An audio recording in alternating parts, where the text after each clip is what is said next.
Je me permets de te faire chier, étant donné que tu es sûrement en train de dessouler de la veille. Donc je te souhaite une très très bonne année, parce qu'à mon avis tu es en train de regarder cette vidéo le 2, le 3 ou le plus tard dans le janvier en tout cas. C'est pas très la France, mais c'est pas grave, de toute façon t'es habitué. Donc je te souhaite une très bonne année. Salut les gens, c'est Yann comme Iguane du Congo belge. Et boum, et ouais, j'invente des mots avec Yann, c'est la langue française 2.0.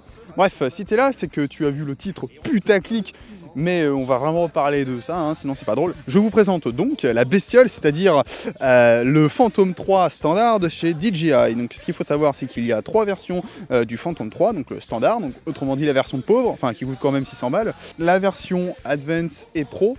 En gros, tout simplement, eux ont une caméra, on va dire, un peu mieux, on verra tout à l'heure. Donc c'est une caméra 4K embarquée donc, dans les Pro et Advance, donc pas dans celle-là. Donc ce Phantom 3 de chez nos amis DJI est livré avec une télécommande que voici. Vous y incorporez par-dessus, à l'aide d'une petite pince des familles, votre portable. Donc la portée est 300-500 mètres, voilà, on va pas se mentir.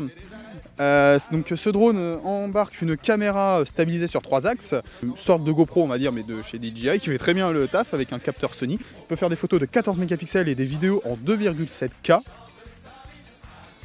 Donc c'est pas dégueu, hein, on va pas se mentir, de me dire ouais pourquoi 2,4K, ça sert à rien, moi j'ai un écran Full HD. Donc en gros l'avantage c'est que soit tu peux prendre ces 2,7K et les rétrécir entre guillemets on va dire pour que ça rentre dans ta télé Full HD, et du coup tu auras un meilleur piqué vu que tu as plus de pixels, blablabla, on en discutera peut-être une autre fois, mais en bref en gros c'est mieux. Ou alors tu peux zoomer si tu as envie d'avoir des images dignes du dernier Hobbit. Il faudra un peu retaper l'image parce que à mon goût l'image on va dire est légèrement rouge, un tout petit peu.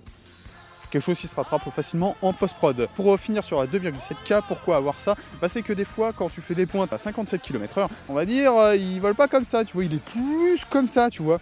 Et le problème, c'est que ta GoPro, on va appeler ça une GoPro, ça ira plus vite, hein, voilà, ou ton Action Cam. Ah, tu t'y attendais pas, celle-là. Donc ton Action Cam, on va dire, va avoir tendance à filmer tes hélices. Et du coup, c'est un peu dégueulasse, parce que tu vois des hélices, bon. Donc on va dire que t'as pas envie de voir forcément les hélices dans ton petit film ou autre. Donc du coup, en fait, ça permet, on va dire, de pouvoir zoomer dans l'image sans avoir une grosse perte de qualité vidéo. Donc livré avec une carte micro SD de 8 Go, merci DJI. Ouais, mais il y a un vol, combien ça dure? Alors DJI estime, on va dire, un vol de 25 minutes non-stop dans les meilleures conditions. Bon après ça dépend si tu filmes des plans, on va dire fixes ou autres, ou si tu fais le gogol en allant à 60 km/h tout le temps. Là, ouais, ça sera pas 25 minutes, ça sera plus du 20 minutes. C'est comme une voiture. On dit ouais avec mon plein je fais 800 bornes. Et le problème c'est 800 bornes en ville, 800 bornes d'autoroute, t'accélères comme un Funjo, bon voilà tu vois. Donc la version standard embarque une télécommande. Donc là j'ai enlevé mon portable parce que YOLO, voilà. Ah putain, il est tombé. Bon, c'est pas grave, je me rachèterai un portable avec l'argent des abonnés. Voilà, donc il y a différents modes avec, donc par exemple le Follow Me. En gros, tu te mets au centre de l'image et tu dis suis-moi, ou moi, une voiture, ou autre, c'est-à-dire tu peux courir, marcher ou autre, et normalement si tu as bien fait la manip, il va te suivre sans que tu n'aies rien à faire, c'est-à-dire si tu as envie de faire chier une personne en ville, tu le mets à peu près à 15 ou 20 mètres de hauteur pour éviter qu'il se bouffe une baraque, ça serait con, hein. Et là du coup, tu lui fais suivre la personne, et du coup la personne se sent espionnée, va aller en bagnole dans la ville comme un taré, et lui va pouvoir aller jusqu'à 60 km/h pour la faire chier. Ça sert à rien de faire ça, mais c'est drôle. En temps normal, on va dire, ce drone coûte 600 balles, et les versions Pro et Advance coûte un petit peu plus cher. Encore un autre mode super sympa, c'est le 360, c'est-à-dire vous pouvez, on va dire, sélectionner un point et lui dire, écoute mon gars, tu fais un 360 autour de ce point, tel que la chapelle qui est juste en face de moi, et du coup il va te faire un beau 360 autour. J'ai encore les cheveux en bordel, merci Jamie. Faut vraiment que j'arrête d'appeler ma caméra Jamie. Pour faire comme tout le monde, quand tu fais des images avec ton drone, tu fais des beaux plans, c'est cool, mais derrière tu rajoutes une petite musique, tu vois, intrigante, tu vois.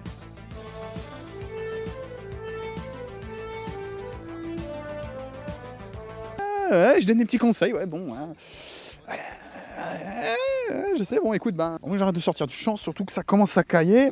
En résumé, le Phantom 3 standard est un bon investissement si t'as pas forcément énormément de sous à mettre, enfin c'est quand même 600 balles, ça coûte cher, mais là si t'en profites pour les propos de Noël, tu peux le trouver à 500 €, donc ça Ça amortit un peu, donc il est livré avec une télécommande où tu peux faire beaucoup de choses. Il a pas mal, on va dire, de modes tels que le Follow Me, le 360 autour d'un objet.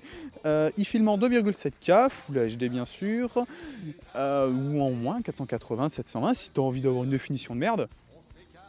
Pourquoi pas hein, si c'est ton kiff d'avoir une qualité de merde, c'est toi que ça regarde. Il te permet aussi de faire de belles photos et point très important, il te permet de faire du RAW. Alors le RAW, pour faire simple, c'est, on va dire, tu peux retravailler mieux en post-production. Bon, les fichiers sont un peu plus lourds, mais tu peux retravailler un peu mieux. Ça te laisse, on va dire, une marge de manœuvre plus large, on va dire, en post-production. Mais bien sûr, il faut passer, on va dire, par la post-prod, sinon ça sert un peu à rien. Ce qui est bien, c'est que tu peux filmer, on va dire, en normal, on va dire, et aussi en D-log. Donc le D-log, on va dire, c'est une forme de log, donc en gros, on va dire à plat, où il y a un chouïa moins de couleurs, un peu moins de contraste ou autre. Et en post-prod, tu pourras, on va dire, mieux refaire sortir les couleurs ou les détails ou autres. Il peut faire des pointes de vitesse à 57 km/h et pas 60. Il a une autonomie de 25 minutes. Donc le poids, donc 1,4 kg. Donc c'est quand même une bonne bestiole. Donc 4 hélices pour faire décoller le bestiau, sachant que DJI sait que nous sommes, on va dire, pas des incapables, mais on va dire qu'on n'est pas forcément tout le temps doué avec ça, hein, sans se mentir. Il nous donne 8 hélices, c'est-à-dire on peut en péter une de chaque. Ce qui est plutôt sympa. Donc si tu as envie de voler, on va dire un peu plus longtemps, tu rachètes une deuxième batterie. Moi je me disais, ouais, ça coûte 50 € quand même, c'est pas une batterie de merde. Mon cul, ça coûte 150 balles, ouais. Donc si vous voulez une vidéo, on va dire, pour vraiment, on va dire, aspect plus technique ou comment fonctionne, genre un tuto ou autre, vraiment assez complet sur ce Phantom 3, post-blow dans la vidéo. Donc en bas dans les commentaires, hein. N'hésitez pas, hein, ça mange pas de pain, écrivez, hein, Yann, ouais, c'est bien, c'est de la merde, va te pendre, machin. Mais au moins, écrivez. C'est cool pour nous, parce que quand tu mets une vidéo, encore une autre et que personne ne répond, ou t'écris quelque chose, tu te dis, ouais, bon, vous regardez, vous êtes paumés les gars, et ça vous plaît pas, bon... N'hésitez pas à mettre des commentaires, c'est toujours bien. Pouce bleu, en tout cas moi ils sont rouges parce que je commence vraiment à cailler. Donc abonne-toi à la chaîne, à la page, suis-moi sur Twitter et compagnie, si t'aimes ce genre de contenu. Donc régulièrement, c'est-à-dire à peu près une semaine d'intervalle, je vais sortir une vidéo, histoire de vous montrer du matos, ou on va dire des petits trucs et astuces des familles sur la vidéo. Et moi je vous dis à l'année prochaine les pauvres, tchuss!